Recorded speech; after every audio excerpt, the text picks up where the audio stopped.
All right, then. Not hearing that anyone else is like, hold up, I want a capsule. Let's begin our character creation process. On this Halloween episode, we're going to finish out our cast of 4, and we have all our options open because horror can strike anyone. Mythical asks, do you ship the prize? The capsules do not have shipping included. The boxes do. So if you just get a capsule, it'd be whatever you pay for the capsule or capsules, and then $3 to create a shipping event. Though after that, you can add as many capsules as you want, or if you end up adopting a box, either on a first dibs basis or the whole thing, shipping's included, so you don't have to pay any extra shipping. The playtest of Grim Hollow PDF popped. Advanced mutations and transfer. So that's something that I would have to review, Cybernetic. I did end up backing that, and I think that was on your suggestion. So I'll have to look at downloading it, and perhaps that's a workshop that we can end up doing maybe in November or December. Vampirism and Fiends.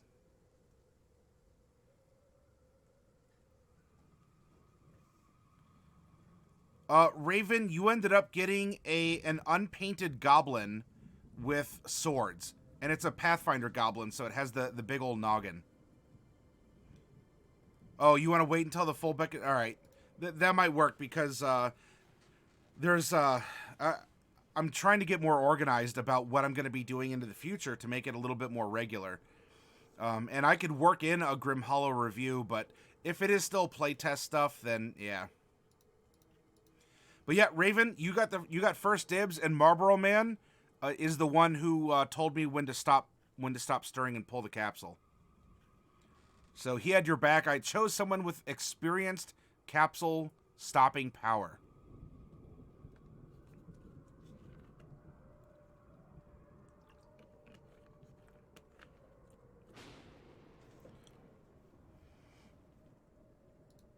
Now, last night we made 2 characters. We made a death cleric who was late in his life. Definitely had some fears and regrets. And then we had a Duragar investigator, kind of a noir crime scene examiner. Although I think there's some comparisons with Dresden Files or X-Files or the like.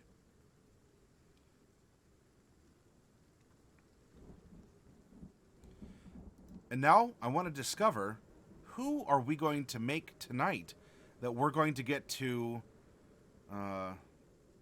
have some fun with on Saturday when we explore a personal horror concept?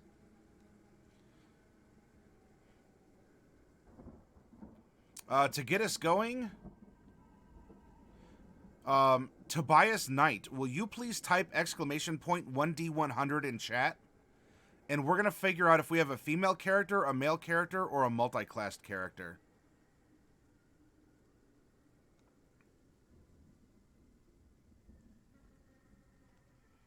It doesn't exist, Evelyn.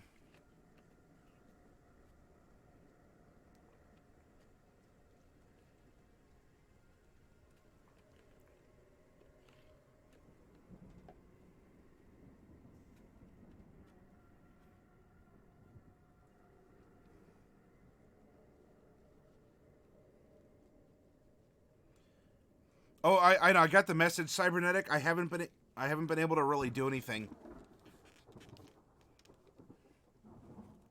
I haven't been able to do anything with it today. It exists in your heart. I like that. I like that attitude of one.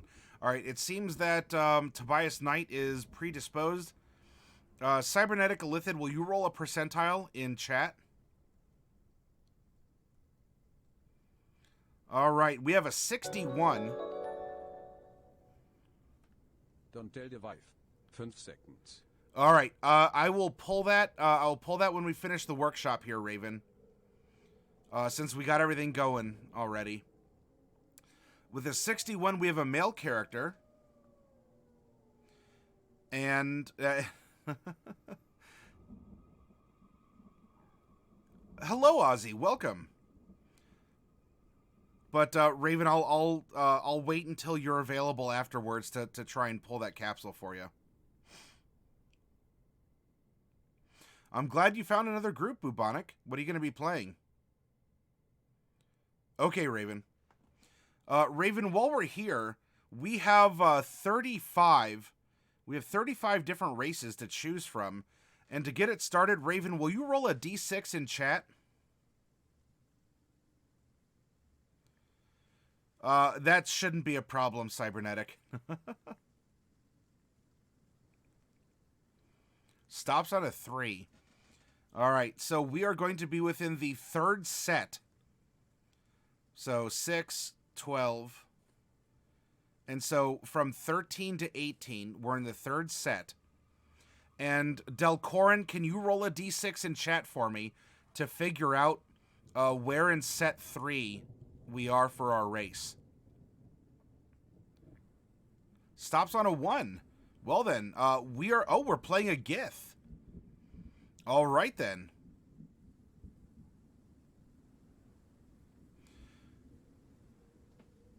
Bubonic one, will you roll a d4? On a 1 or a 2, we're playing a Githyanki. On a 3 or a 4, we're playing a Zurri.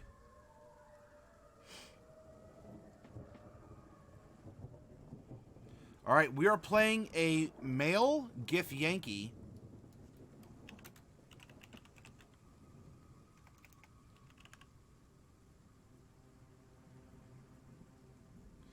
Gith, count me out. Ivlon does not like the Gith, it seems. They're stinky and ugly. Oh my. But maybe this one isn't.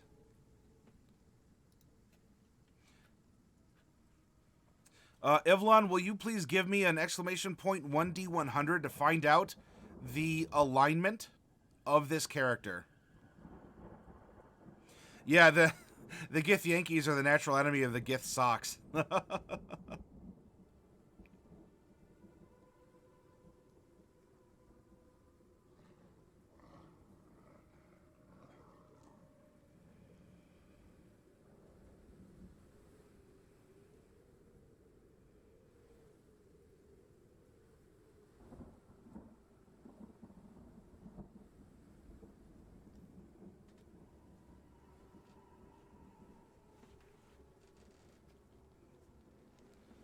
Ivlon might be a conscientious objector to the percentile. And so, who do we have chilling out in chat then? Mythical Hyena, will you please give me a percentile roll? Exclamation point 1D100.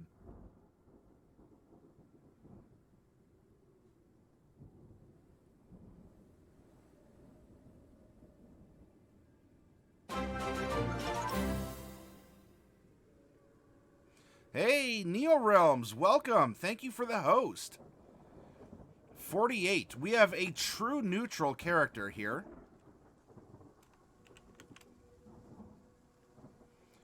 Or, I mean, you can just put neutral if you don't want true neutral. NeoRealms and others, welcome to our Halloween character creation stream. Now, at which level will we create this character? Oh, sheeps. Will you roll a percentile in chat to determine which level we're going to make this character? Stops on a 94. We have a level 20 character. You just eked it in there, oh sheeps. We are making a level 20 character. Thank you, NeoRealms. I'll look better tomorrow when I actually have my Halloween costume on. I threw some stuff on at the last moment, so I at least could be presentable for Halloween. NeoRealms, will you please type exclamation point 1D100 in chat? All right, Mythical. McGlenn, welcome. McGlenn, I'll get you in on a dice roll here.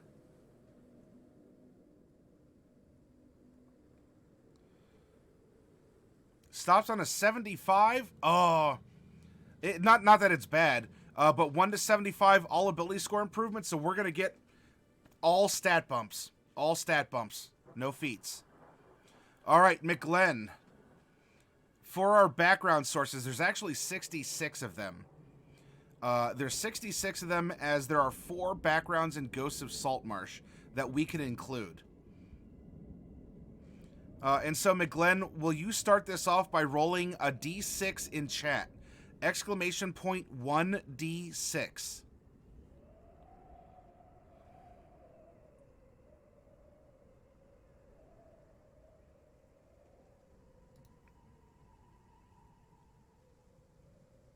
Stops on a 2.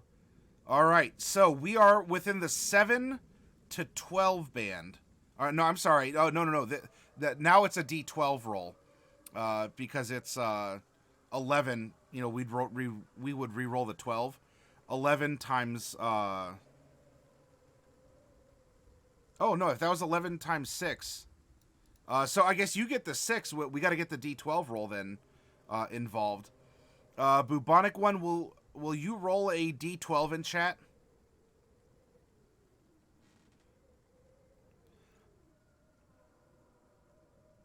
Stops on a 1. All right, nice and easy. So we're actually going to be background number 2. We are an anthropologist. An anthropologist. That's in the Tomb of Annihilation. Ivlon, will you roll a D8 for me to figure out what kind of anthropologist we are?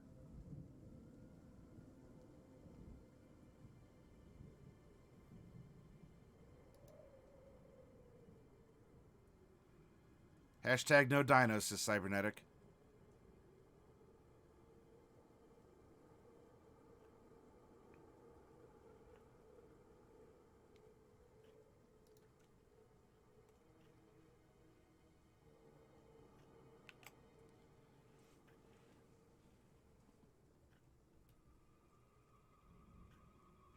Well, all right, then I guess it still seems Ivlon is a conscientious objector to a D8.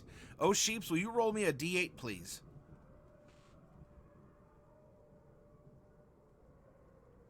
Stops on a 1. We're anthropologist number 1. We're number 1. Dun, dun, dun, dun, dun, dun, dun, dun, dun, dun, dun, dun, dun, dun. Hey! And now it is time to determine the class of this randomly generated character. If any of you want to take a guess on what we're going to land on, we have 12 options.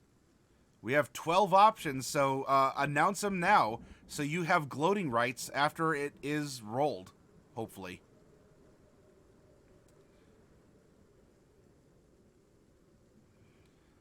O'Sheeps is looking for a bard. Sovrag's looking for a monk. Ozzy wants a shadow monk.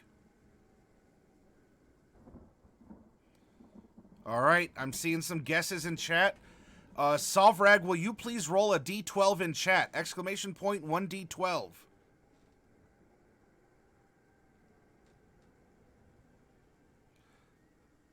We have a warlock. All right, we have a warlock. I didn't see any in chat. And then Ozzy, there are 6 types of warlocks. Will you please roll a D6?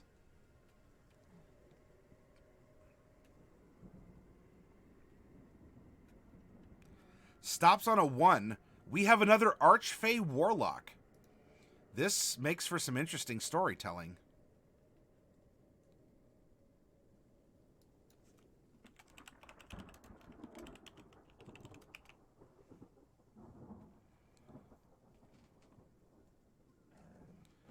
All right.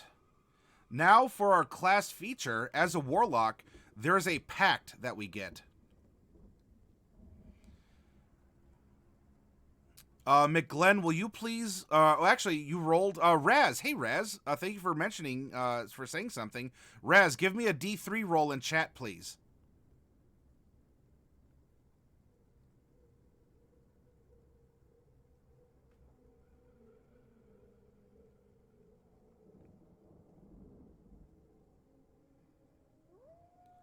Another chain. Oh, my goodness. We can have some fun in a horror setting. So we have another chain-packed warlock. That is a Githyanki. This one might actually have a charisma score. We'll see.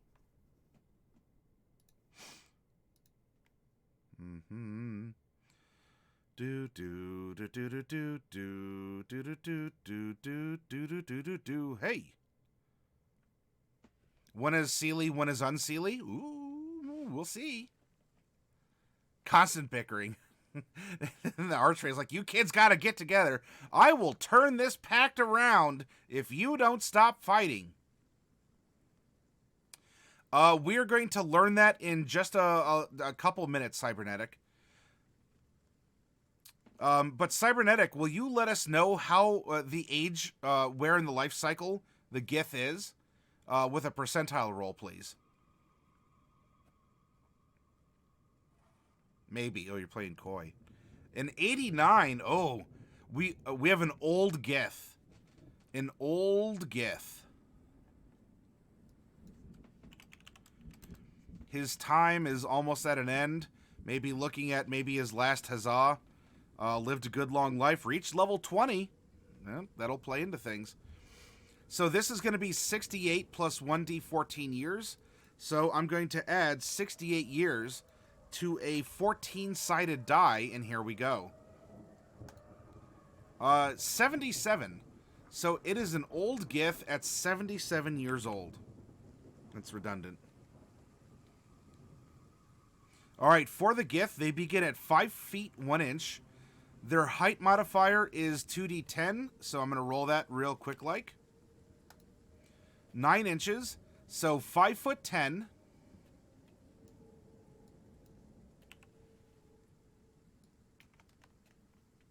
We're going to take that number 9 and multiply it by 1d6. Bubonic One, will you roll the d6 for the weight modifier, please?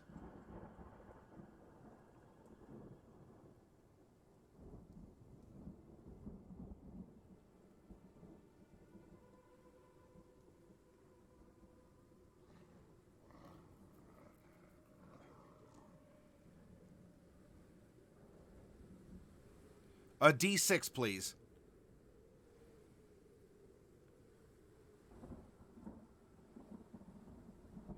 Stops on a 3. All right, 3 times 9, we have 27. So he's 137 pounds at 5'10", 77 years old. And there are just a couple more placeholders that we need to roll before we start looking into our character with a more scrutinous eye. Delcorin, would you please roll 4d6 in chat?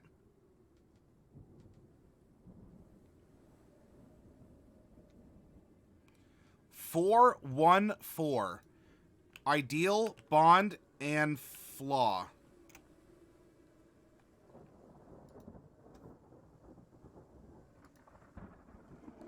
Marlboro Man, will you please roll a d8 for a personality trait?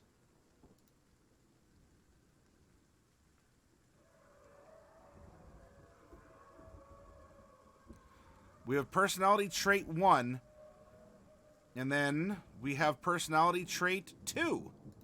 Whoops. Personality traits 1 and 2, ideal 4, bond 1, flaw 4.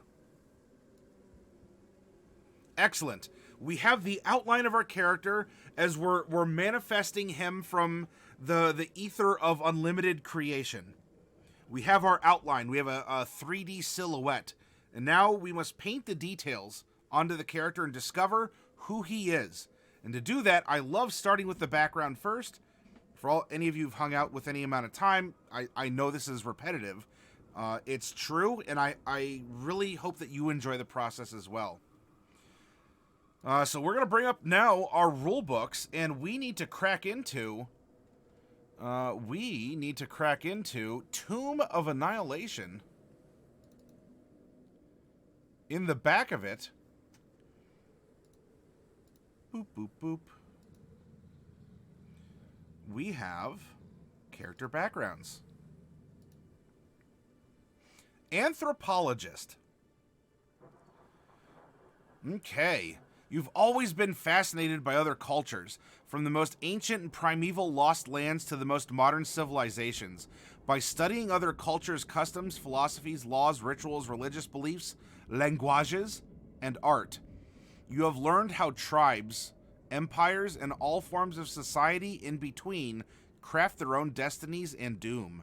This knowledge came to you not only through books and scrolls, but also through first-hand observation, by visiting far-flung settlements and exploring local histories and customs. Our skill proficiencies are going to be insight and religion. We're going to get to speak 2 languages of our choice. So I'm going to add that over here as question marks so we can fill in the details later.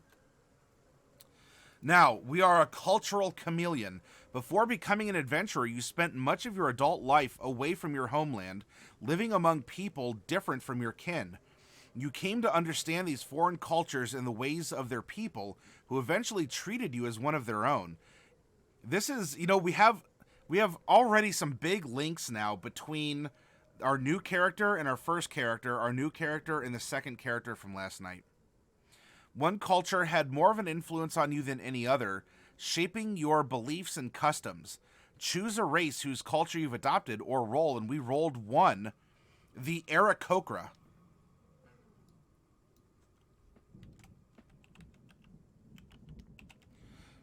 The Aarakocra have fascinated us, and we were accepted into Aarakocran society in our studies. Hey, Kitty Bird, welcome. Now, our background feature is Adept Linguist. You can communicate with humanoids who don't speak any language you know. You must observe the humanoids interacting with one another for at least 1 day, after which you learn a handful of important words, expressions, and gestures, enough to communicate on a rudimentary level. They found out, yes, bird is the word. So we're pretty good at speaking the lingua franca, or the lingua franca. Our personality traits, as has been rolled in chat here, I'm going to scoot this over, boop, boop, boop, a little bit. There we go. Personality trait number 1. I prefer the company of those who aren't like me, including people of other races. We're very congenial and understanding. Thank you, Kitty Bird. I appreciate it. By the way, Kitty Bird, are things going well for you with the GoFundMe that you have going? You're welcome to post a link to that again if you'd like. Oh, you ever? All right. Have a good night, Marlboro Man. Thank you for adopting a couple of minis through the capsules.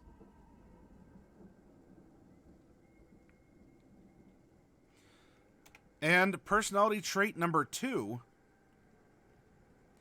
I'm a stickler when it comes to observing proper etiquette and local customs. There we go. So we do follow the Prime Directive. Okay. Well, hey, we have a unique character, Bubonic. Just because his brothers and sisters may not do it doesn't mean that he can't. Hey, Hypnotic. Ah, sounds yummy. I'd love to have that, but unfortunately, sad day. No In-N-Outs here in Ohio. Our character's ideal is number 4, power. Common people crave strong leadership, and I do my utmost to provide it. A strong leader, someone who loves just mixing culturally with other people. Our bond is number 1. My mentor, we just automatically created an NPC in the world. My mentor gave me a journal filled with lore and wisdom. Losing it would devastate me. And not only have we created an NPC in the world, we have created an important object for this character to possess that has lore in the world, that has interesting notes and the like.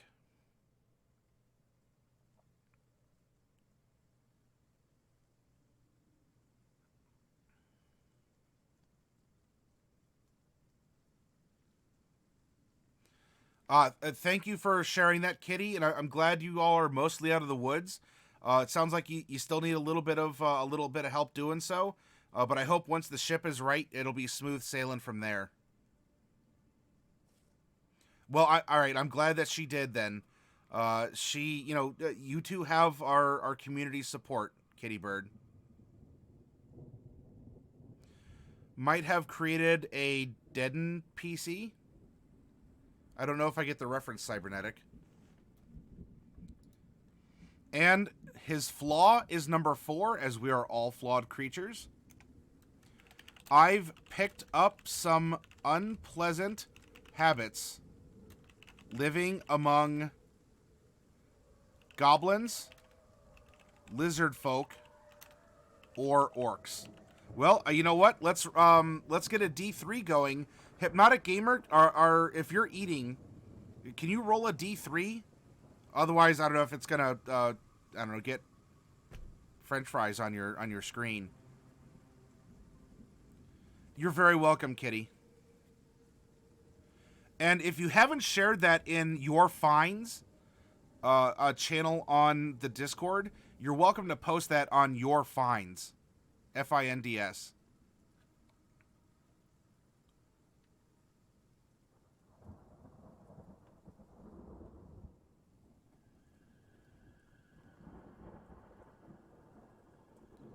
I probably caught Hypnotic eating. Sorry to put you on the spot, Hypnotic. I'll catch you for another dice roll. Kitty Bird, can you give me a D3 roll in chat? Okay, I hope things are going well, Hypnotic. Kitty Bird, can you give me a D3?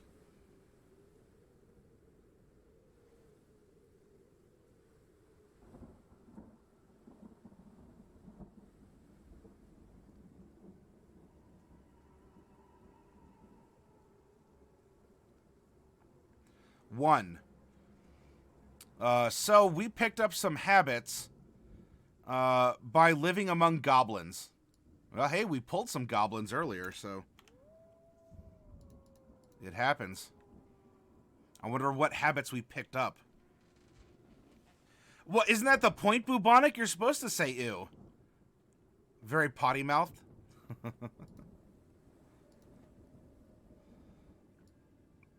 With their food, we were probably potty-pottied also.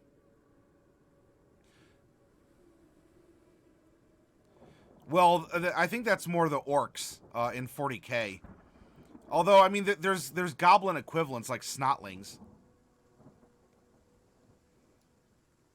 They are bad little cretins. Though some other races might consider them good croutons. Too much Blood Bowl today. It's fine. All right, excellent. So we have our character's character. We have this old Gith. He left his people. Even if his people could be from the Underdark, his people could be from the Astral Sea. We could just have an area where the Gith are just a native race that live over the next mountain. He left his people and has gone out into the world to live amongst other cultures. You know, with this true neutral demeanor, this alignment, he does seem to carry himself in a thoughtful fashion. Certainly wants to step up and be a leader, but is respectful of other cultures as well. And even so much that I guess we're even sharing some of the unpleasant things we've picked up along the way. Lots of discrepancies. And you know what? We're going to go to that next. As we explore the Gith, and if I recall correctly, The Gith are in... Morden Caden's Tomophos? Question mark? I ask as my voice trails up at the end. Yes, Gith characters. I did it, everyone. I'm Smirt. SMRT. All right, Githyanki. Now, you do not always have to abide by what is said in the lore books, but it's an excellent basis for understanding, who and what are these people as they were conceived in the minds of D&D players and others here. So there's a lot of culture. There's a lot of things that you can read about.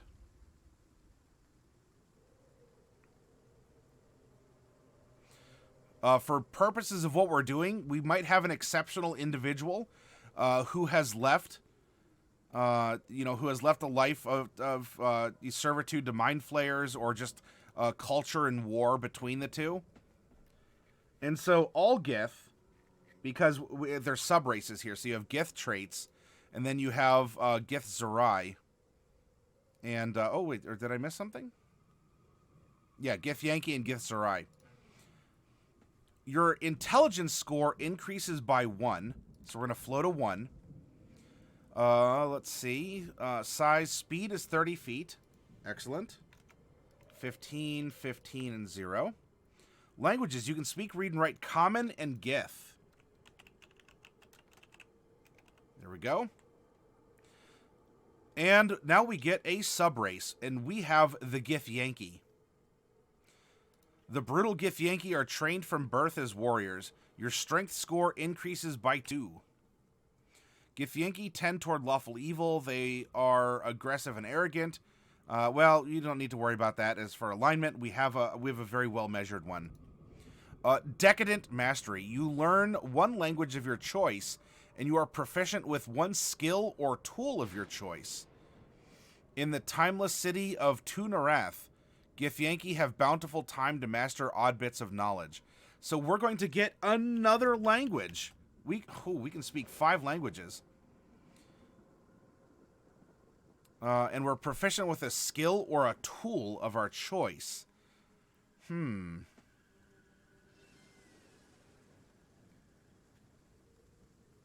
Interesting. You're going to play some spooky games with friends for a bit. You'll be lurking. All right, before we go, oh sheeps, I want you to help us determine... if we are going to be getting a skill or a tool proficiency with this character. And so will you roll a d4? 1 and 2 is a skill. 3 and 4 is a tool proficiency. All right, so we're going to get a tool proficiency of some kind here. And we'll determine which one it is as we continue on. Thank you for leaving your hoof print on the character again. We also get Githyanki Psionics. You know the Mage Hand cantrip, and the hand is invisible when you cast the cantrip with this trait. When you reach 3rd level, you can cast the jump spell once with this trait, and you regain the ability to do so when you finish a long rest. When you reach 5th level, you can cast the Misty Step spell once with this trait, and you gain the ability to do so when you finish a long rest. Intelligence is your spellcasting ability for these spells. When you cast them with this trait, they don't require components. All right. Cantrips. We have, I'm going to put GP for Githyanki Psionics. We're getting Mage Hand. And on our spell page, I'm going to indicate that too. Githyanki Psionics, Mage Hand. Then also GP.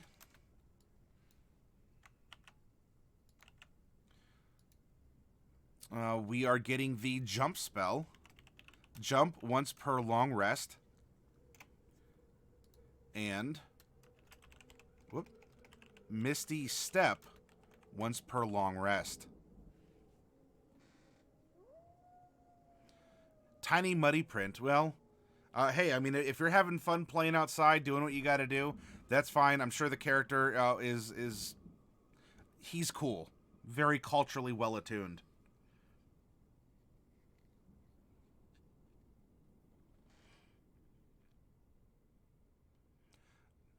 That could be bubonic.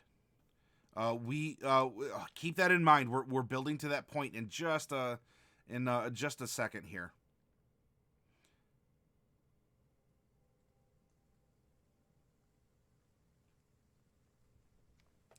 All right, excellent. So we have more information. We understand what he does for a living, for entertainment, even as a hobby or a professional hobby. Through this, we understand more about him and the fact that he's exceptional among his people if we go through some general considerations of the lore around the Gith.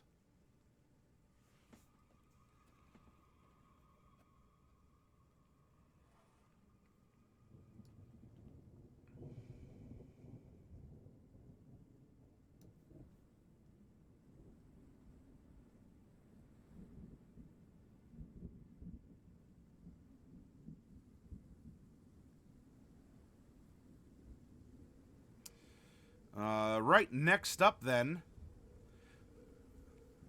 We already have. Oh, whoops. I also forgot with Githyanki that we had our Decadent Mastery. We also have, we're a martial prodigy. We're proficient with light and medium armor, and with short swords, long swords, and great swords. Which, hey, for a warlock, that is definitely going to be expanding our options here. So armor, we get light armor from being a warlock, but we're also going to have medium armor proficiency as well. Short, long swords. All right. So weapons, we get simple weapons for being a warlock, and then I'm going to put, short, long, great swords as well.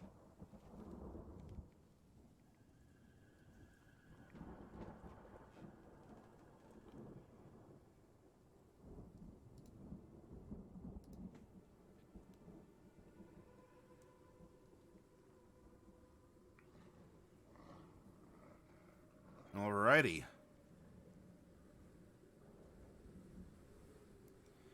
Now we're going to go to the player's handbook. We're going to go to Warlock, and we're going to add 20 levels of Warlock now to the character. We know the character, right? We have an idea about, who he is, what he does, how he makes decisions, but let's figure out now how he executes on those ideas. At level 20, boop, here we go. Our proficiency bonus is a 6. We're going to know 4 cantrips. 1, a 2, a 3, 4. We're going to know 15 spells, and we'll get to that. Spell slots. We are going to have 4 5th level spell slots. Everyone watch out. We are nuking the world. And we're going to end up knowing 8 invocations.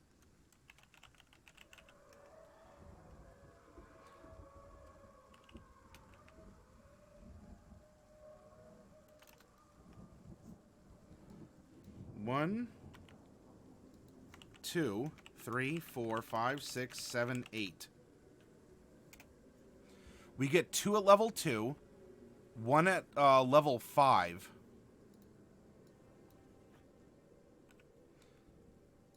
7, 9. You see how these are kind of going along with where we would get spell progression? It's because we're effectively taking a spell and we're slotting it into our body for use. So that's 7, then 9, 9, 12, 15, 9, 12, 15, and we get our final one at 18th level. This will be fun picking out invocations for him.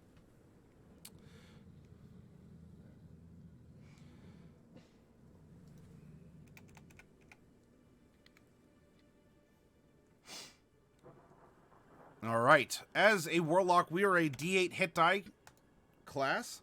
And as we're level 20, as provided by O'Sheeps, we get 20 D8 hit die that are going to help us recover during rests without needing to use magic or potions. And as well, our hit die will help us with how many hit points we get along the way.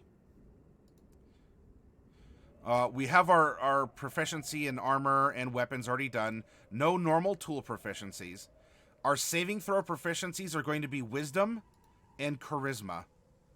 And now we get to choose 2 skills from Arcana, Deception, History, Intimidation, Investigation, Nature, and Religion. Well, we already have Religion. So that one's off. If we take a look, remember he's an anthropologist, was taken in especially early by the Aarakocra, but has also been around goblins and who knows other tribes in his long life. I prefer the company of those who aren't like me, and wait, are those who aren't like? Oh, I must have shorted myself. I'll just put like me, including people of other races. I'm a stickler when it comes to observing proper etiquette and local customs. I think investigation would be a very good one for him to have. Common people crave strong leadership, and I do my utmost to provide it. And so that could end up being, that might end up being a deception or a persuasion, but you know what? There's an invocation that'll give that to us. So maybe we end up taking that. And so this power concept can end up being one of our invocations. My mentor gave me a journal filled with lore and wisdom. Losing it would devastate me. That could end up being history as well. Knowing history would be very important for an anthropologist. And I've picked up some unpleasant habits living among goblins. Intimidation. I don't know. You find a creative way to burp every time you do it, and it might put people off. And I'm kind of getting investigation and history from the background, from the, just what he is and how he does things. Investigation and history, I'm seeing it. So bubonic, yep, I think you and I match up on that one.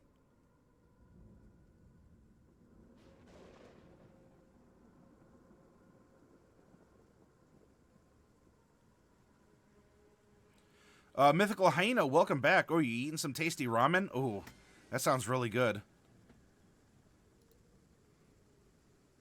Our equipment, honestly, not worried about it. We have a level 20 character. By level 20, I mean, does he still have a light crossbow? Maybe. Nothing saying that he wouldn't. It might be changed. Or, it could be... There's nothing really... with Morga Hilbarok, or Hilberco here, the crossbow, she can't use it very well, but in an excellent twist of flavor, it was her partner's, but we knew that her partner died. So maybe she holds on to something. She'd probably have a Scholar's Pact that would last until epic levels, things like that, but I'm not going to worry about... I'm not going to worry about what is the mundane equipment for a character like this. We have a leather-bound diary, bottle of ink, and an ink pen, set of traveler's clothes, and a trinket of special significance. So that could be very interesting as well. We have a trinket. Our trinket number. Bubonic one, because you definitely seem to be getting into this Fey character. Thank you, Raven. Bubonic, will you give me a... actually, let's do this. Bubonic, before you roll, let's discover which kind of a trinket we're going to have. As there are Gothic trinkets in Curse of Strahd. There are normal trinkets in the player's handbook. And... let's see... there are some special Githyanki personality traits that we can always go through, Githyanki, that we can always go and apply if we wish to, with special like racial flaws and bonds, which we can add if we wished. But I wonder, halflings and gnomes. Raiding party, flaws, bonds, special allies. No, it doesn't look like this one has any sort of special charms.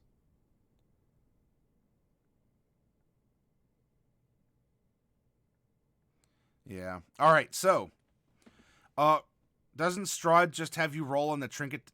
No, it has its own Gothic trinket table, Raven. So, Raven, let's do this. Before Bubonic One rolls the trinket, will you give me a D4 roll in chat? 1 or 2, it's Player's Handbook. 3 or 4, it's a Curse of Strahd Gothic trinket. 2. All right, we're going to go to the Player's Handbook. And now, Bubonic One, can you roll a percentile in chat? Stops on a 7. So, while being not an archaeologist, an anthropologist, we have a very unique trinket that has been given to us as a gift, or we found it, we uncovered it, who knows? And we'll find out what that is in just a moment. This could even have a bearing on our tool, the tool that we have some sort of a special significance with. Well, and yes, in the Master's Notebook, you're correct, Bubonic One.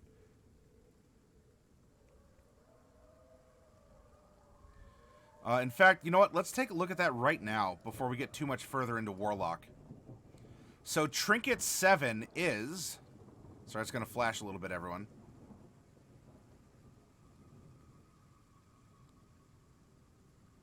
A pair of knucklebone dice, each with a skull symbol on the side that would normally show 6 pips.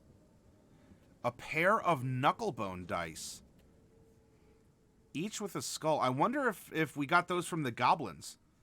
Or is that how the Aarakocra roll? Or another society.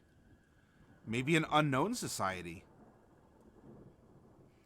But this is something special that was given to us. That's a trinket. Knucklebone dice. So maybe like having such garish gambling mechanics that are made of knuckles is one of the bad habits picked up by the Goblins. And I wonder then again, this is let's imagine, right? Our imagination, the sky's the limit. You know, what do the skulls represent? Good luck, bad luck? Is there a little mini game that we can insert to that this character knows how to play with the knucklebone dice? It's a secret sect that granted passage for the location of the dig. The goblins use the knuckles of their enemies for their dice. I like both of those ideas. Yeah, so at some point, Raven, it might be proof, right? You have to show, like, you have the 2 dice, and for the goblins, they're like, that's infinite possibilities if you have 2d6. There's an infinite amount of numbers that you can generate. And so they might give you a passcode, or they might say, all right, our tribe is Skull 3. And so anytime you encounter goblins, you can flash Skull 3. And if they're a member of the tribe, they'll recognize you. Otherwise, the universal goblin sign is 1-2. And so you can flash your sign as well as gamble. I like it. I like, all the world building, all the fun stuff. And also something very grisly that we can probably work into our horror story about this character. The more dice you have, the higher within... Oh! So the longer that you work up in the echelons of this goblin tribe, the more dice you have. I like that as a concept, Raven. I like that.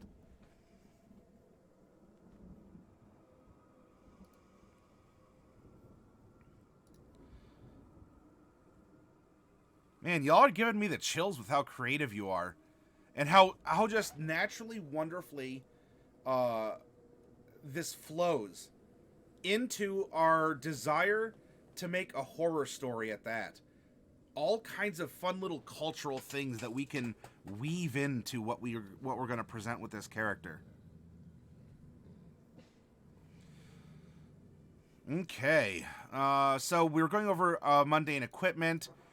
So this You know, this could then, bubonic, the tools, and you know what, I just left chapter 5. It actually has a list of tools that you can be proficient in, whether they're artisan tools, or things like, we have, tools was one of our choice. You know, it could be a gaming set. We might actually be proficient at dice, and we use these goblin knucklebones. It could be navigator's tools, or, you know, you're talking about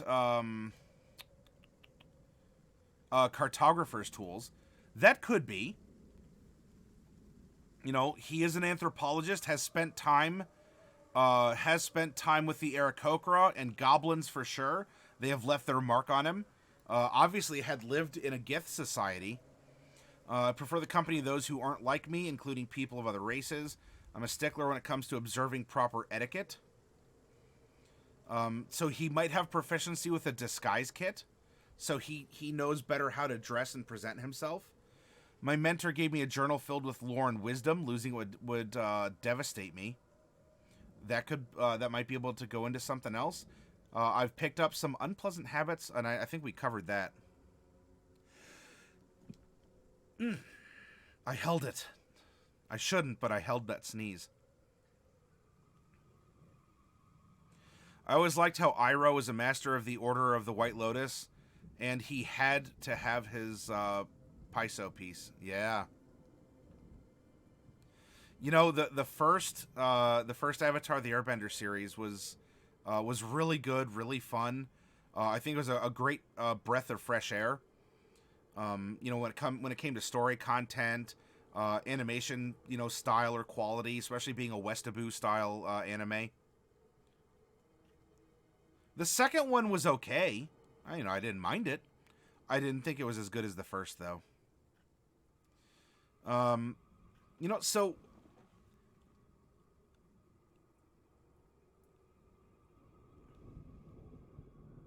oh, all right, I like that, bubonic. So, all right, copy that and get ready to paste it or something, because we're building towards that. I really like though that we're gonna dice, and we're gonna use these special dice, these trinket dice for the occasion. Gaming set dice. We're good at it, and a lot of cultures probably throw them bones, also. In fact, to get the dice roller that you see here, that's one of the commands. If you don't want to do ! dice, I think you can type in ! bones, and it will give you a link.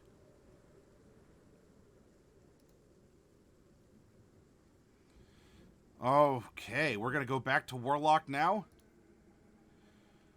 Pact magic, we're going to get to that. Eldritch Invocations. And we'll choose that as well. We get Pact of the Chain.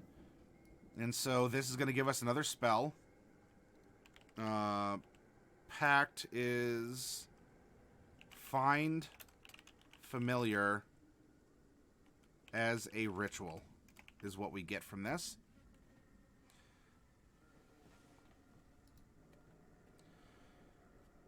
We are going to get some Mystic Arcanum at 11th level. Your patron bestows upon you a magical secret called an Arcanum. Choose one 6th level spell, and then we're going to get one for each of these other levels. 7th level, 8th level, and 9th level.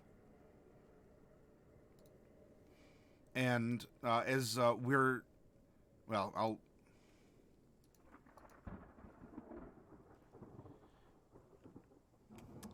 How should I indicate this?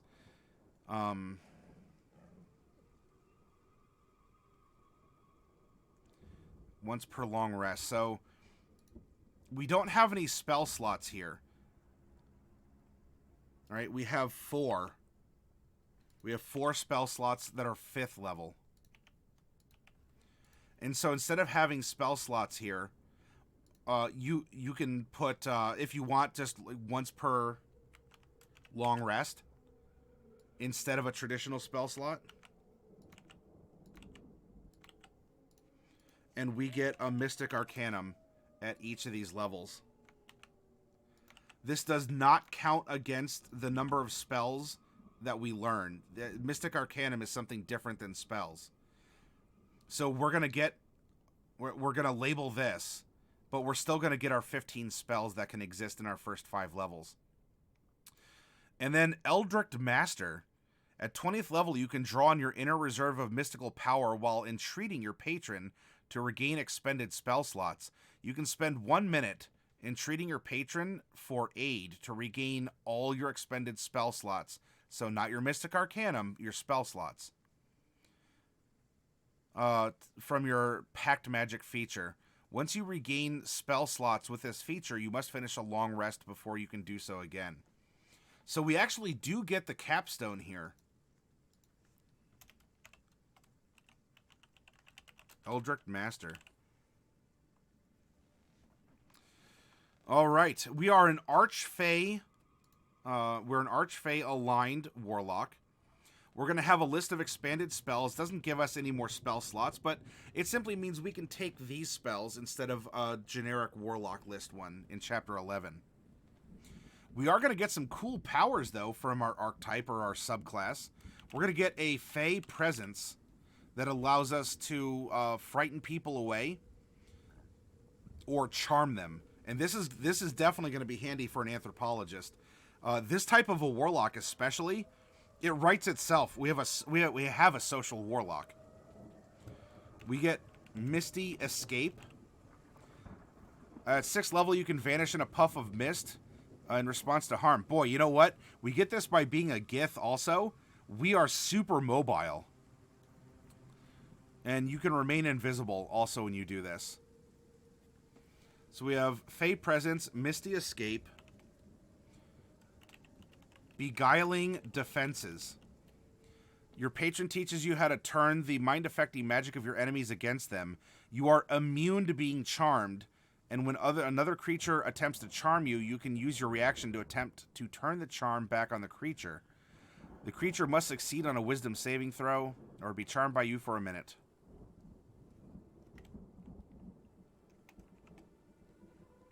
And lastly, we get Dark Delirium. Starting at 14th level, you can plunge a creature into an illusory realm. As an action, choose a creature you can see within 60 feet of you. It must make a wisdom saving throw. It is charmed or frightened by you for a minute, or until your concentration is broken. This effect ends early if the creature takes any damage. Until the illusion ends, the creature thinks it is lost in a misty realm, the appearance of which you choose. The creature can see and hear only itself, you, and the illusion. You must finish a short or long rest before you can use this feature again. You know, so someone's on to us, or like we have a hostile tribe, and we need to get out of there without necessarily hurting someone. Dark Delirium them.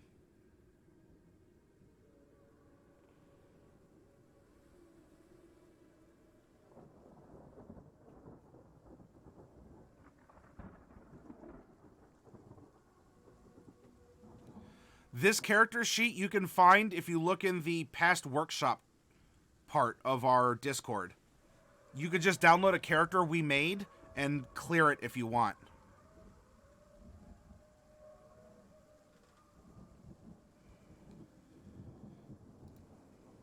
All right. Let's consider our invocations. I definitely think that someone who can talk through his familiar and see through his familiar, who wants to scout out, maintain the prime directive, would absolutely use Voice of the Chainmaster in order to accomplish this with a familiar. And what's nice also is he can unsummon and resummon his familiar to be as culturally flexible as possible. This is actually a really good tool for him. Now, there are 2 invocations for each of the pacts. There is the Chains of Carceri. You can cast Hold Monster at will, targeting a celestial, fiend, or elemental. without expending a spell slot or material components. You must finish a long rest before you can use this invocation on the same creature again. Very powerful, very selective.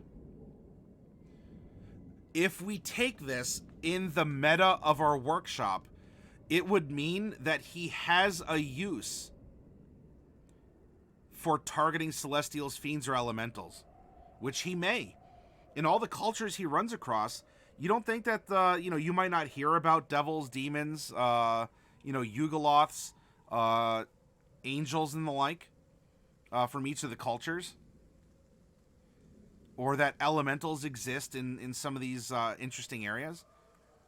So if we're going to presume, let's presume, and this will also make for a cool, interesting story for Friday and Saturday. Let's make one of our invocations the Chains of Carceri. The Chains of Cersei are something completely different.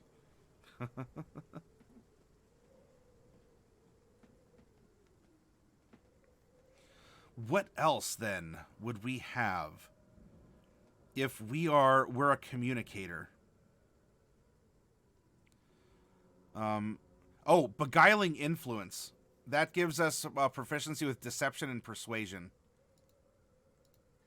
That was, so we'd probably have Voice of the Chainmaster and Beguiling Influence.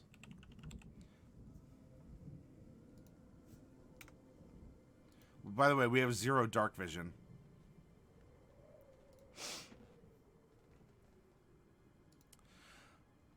Beast Speech, I think, would be really solid for him, so that he can learn about the culture, if only through rudimentary speech with maybe the prey, the things that hunt or farm them.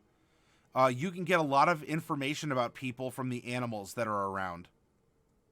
So I think Beast Speech would be a good one.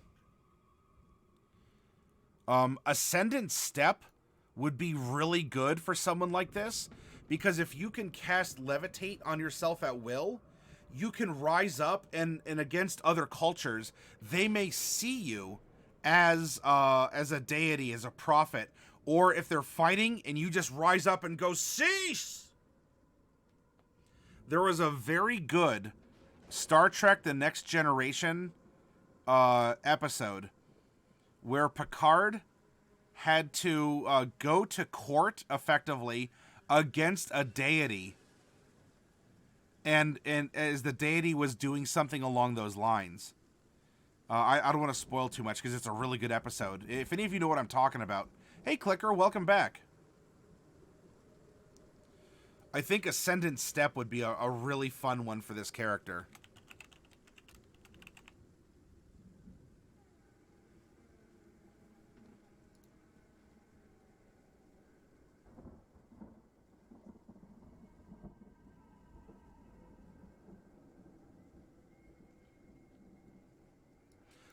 It wasn't Q.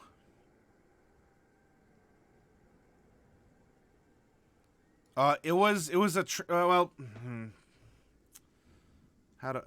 I say it's not Q, it was a trickster, as if Q's not a trickster god.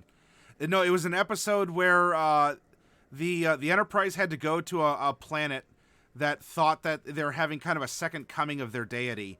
And it was a trial episode, and they had to prove to the people that this person was playing to their faith, and it was a very interesting episode.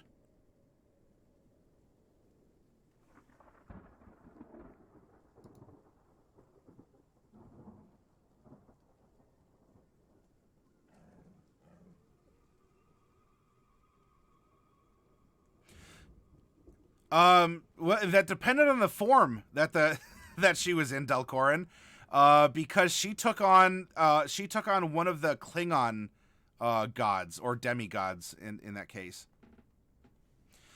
Gaze of Two Minds, I think, would be very interesting for an anthropologist. You can use your action to touch a willing humanoid and perceive through its senses. So this is sort of like Avatar, not The Last Airbender. We're talking James Cameron's Avatar here. And I think this would be really good for an anthropologist to have.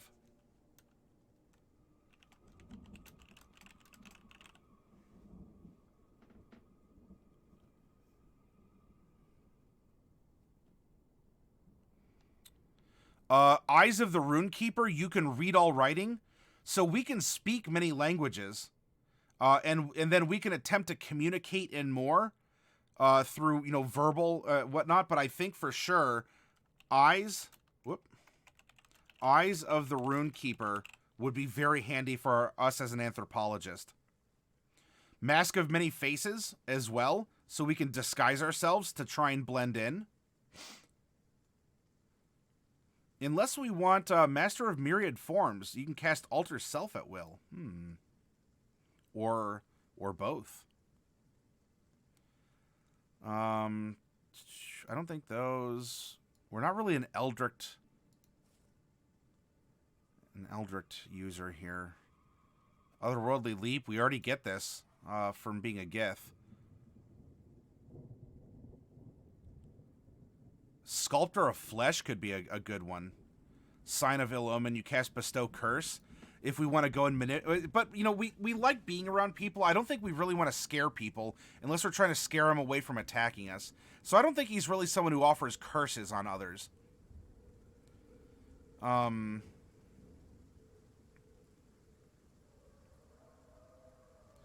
Visions of Distant Realms could be good with Arcane Eye. You can cast Speak with Dead at will without expending a spell slot. That could be very good for an anthropologist to be able to understand the ancestors that came before. You know what? I kind of like Whispers of the Grave. And...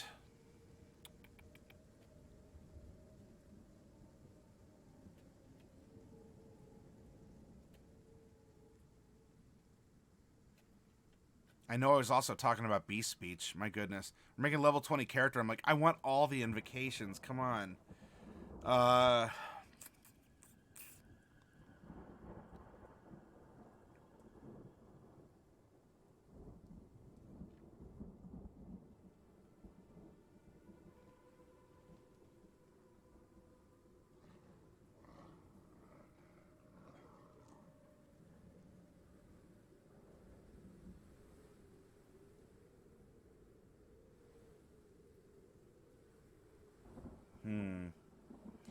Yes, there is one that gives its Devil Sight.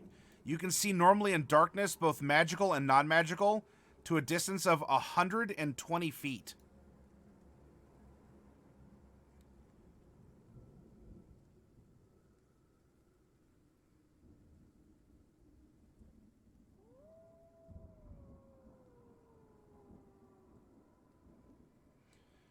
Let's see. Polymorph is more of an offensive spell. We can use it on ourselves, so I will disqualify that because we're more defensive. We want to observe. And so I think Alter Self might be a good one. Master of Myriad Forms. That could make us adaptable to meet people under the sea. That could also give us a flying speed, if I recall correctly. And so if we were adopted effectively by the Aarakocra, I think Master of Myriad Forms... Now that's a 15th level prereq, so we're going to have to take it actually up here. Master of Myriad Forms.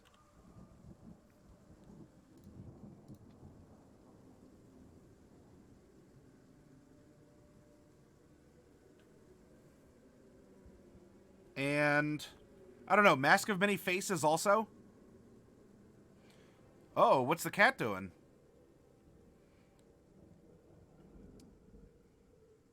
Mask of Many Faces or Devil Sight. Devil Sight could be good.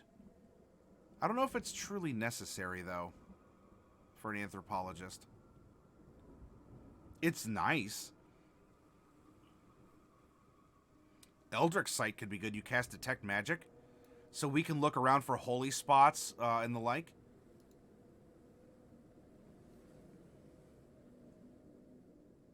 Kind of like that one. All right, I am going to put Eldritch Sight to keep things moving.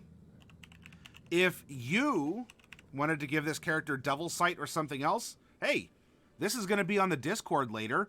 Download it and alter it as you see fit. I think we talked about a lot of these that could fit, and so your loadout for this character could very well be different than mine. All right, so excellent. We have the chassis of our character, and now it's time to drop the engine into it. We're going to use the standard array of 15, 14, 13, 12, 10, and 8.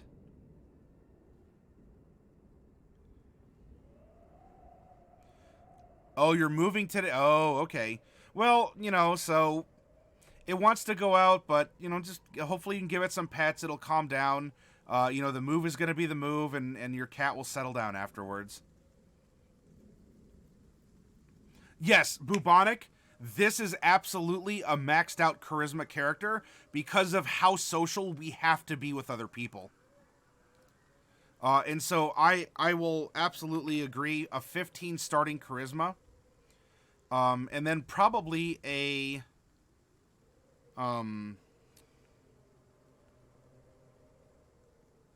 15. We could put a 14 in intelligence and be really intelligent. Although, I don't know, a 14, 13,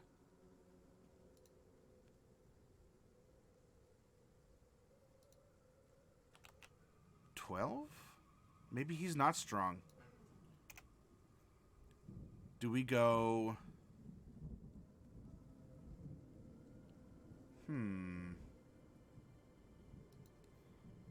You know what? He's eaten a lot of foreign foods. He has to have a little bit of a bonus here.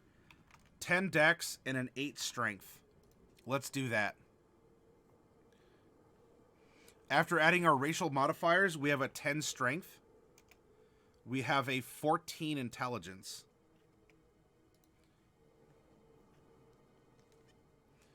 And so now we have 5 ability score improvements to add. Every ASI is 2 points to 1 ability score or 1 point to 2 ability scores. So 2 times 5 is 10. We're going to take half of those and we're going to put charisma to 20. And then I'm going to put the 6th one into strength. You know, not that strength is super important for this character. However, if you're ever in a position where you're floating 1 point and you don't want to round it with a feat or something like that, put it in your strength score if you can, because you still get a mechanical benefit from having a higher strength score, even if your strength modifier doesn't move. All right, Delcorin, thanks for hanging out when you could. This leaves us with 4 points. 4 points to put into the rest of the character here.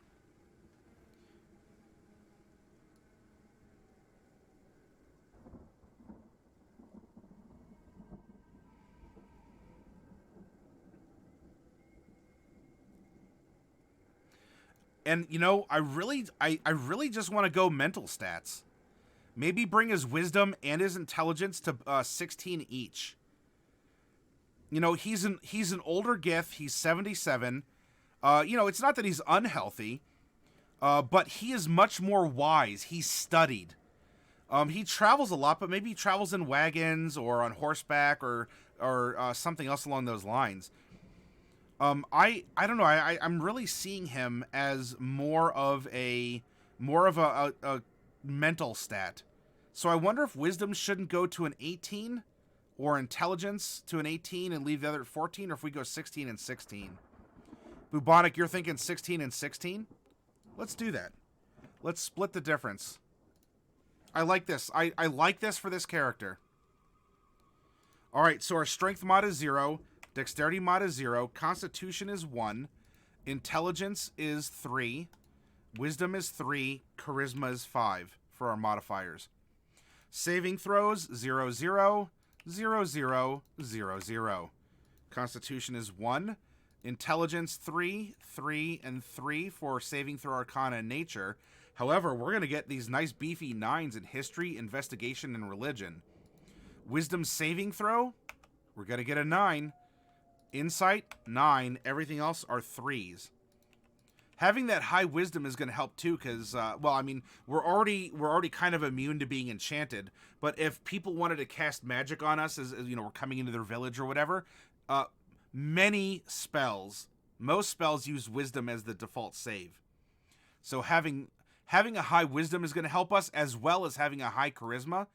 Charisma saves are usually around things like being possessed or being charmed.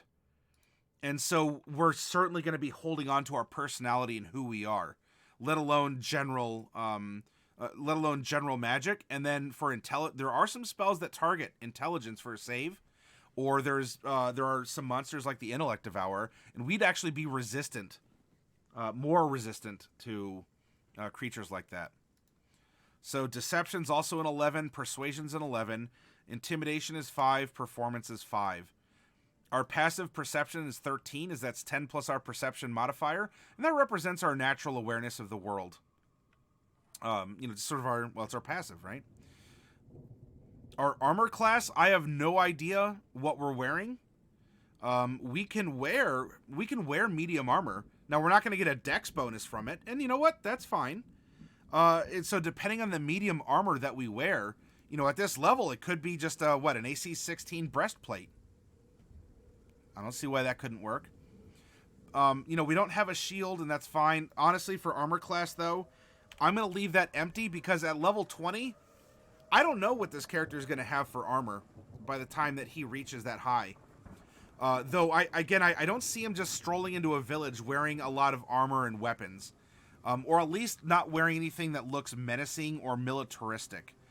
So he probably does wear some more than just robes. Might wear a simple breastplate like what we were talking about. Things like that. Our initiative is a dexterity check. We go on a +0 to our dice roll. Our hit points. We get 8 hit points at level 1 because that's our hit die. Then for our remaining 19 levels, we get half +1. So that's 5.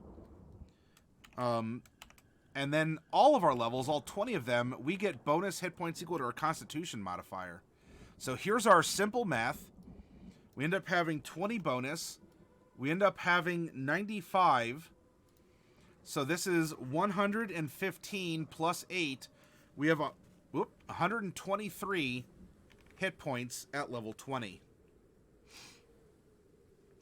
Not terrible. I mean, for a level 20 character, a combat can eat into that 123 pretty well.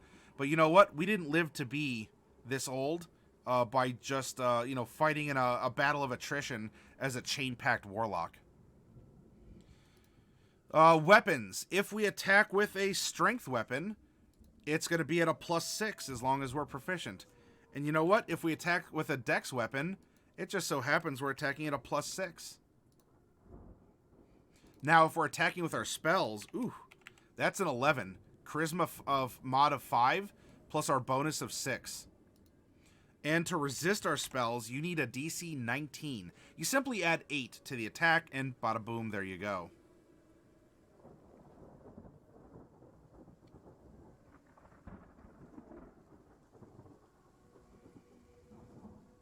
Very social character.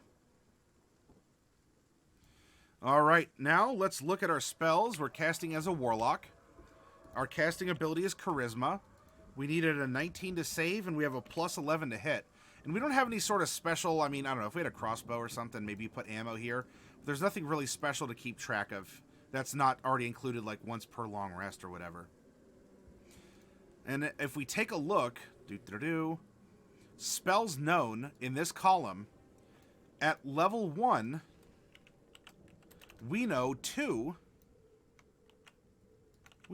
spells of first level, because that's the highest slot we can cast. At second level, same. So there's our second level. At third level, hey, we can cast a second level spell, so we can take a second level spell at warlock level 3. Now, as you level up, go through the process, you can unlearn something and move a new spell elsewhere. You get some juggling. You're not perma-fixed into what your spells are. Though, of course, as we're making the character in a finished state, we're going to presume he's already done that. And to make things even easier, I'm just going to presume that we're filling in the spell slots for which we can cast.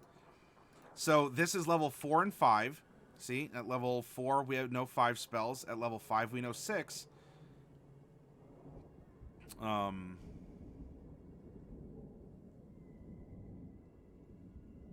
that was 1, 1, 2, 3, 4, 5, 6, 7, 8, 9, 10. So at 5th level, you see here, we know 6 spells, 7 spells, 8 spells, 9 spells. And you also see that our spell slot level is slowly creeping up. And then at level 9, we know 10 spells. So 3, 4, 5, 6, 7, 8, 9, and now this is our 10. Or, I'm sorry, not 10, our 11. Because we get our 10th spell at 9th level. So at level 11, this is where we do get a Mystic Arcanum here. You know, we can even indicate it if we go LV 11 Mystic 13, 17, and 19.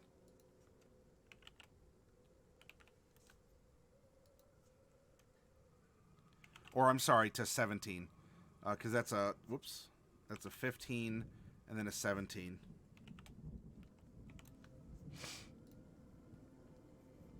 So we do not get a spell at level 10, but we do get one at level 11. And we can, if we stopped here, I mean, if you look, we go from 10 spells known to 11. Then after 2, we go to 12. We go to 13. If you want to fill up everything as a 5th level, you can. You can max it out if you want. However, you might go back and put spells in other places. So we are going to have an 11th, a 13th, a 15th, a 17th, and a 19th. So we're going to get 5 more spells that we can distribute where we please. Again, we're already presuming that, you know, we wanted all the spells. We haven't had to touch it or anything along those lines. So we have 11. And I don't know, if we go back and do level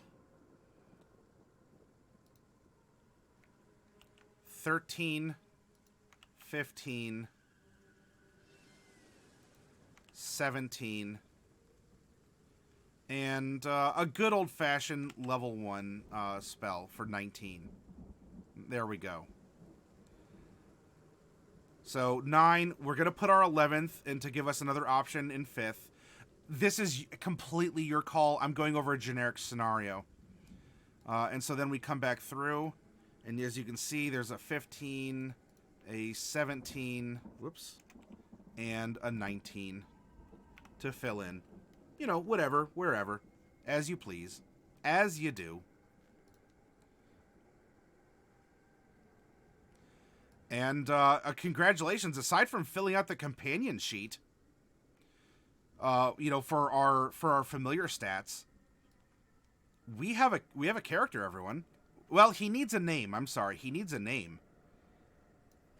And so I'm open to name suggestions. You need to step out. Have a good night. Kitty Bird, thanks for stopping in. It was good to chat with you.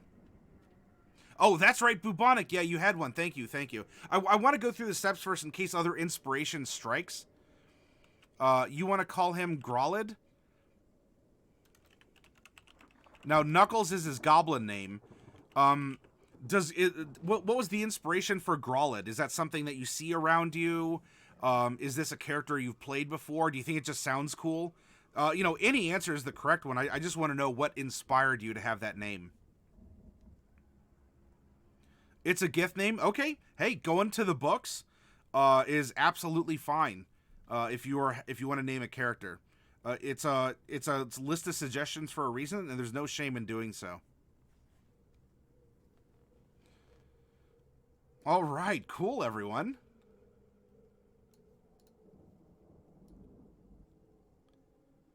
This is a fun character. All the stories. Oh, and Zurri's the name for Aarakocra. Then I love that you took the lore And you put it together, Bubonic One. That was really good of you.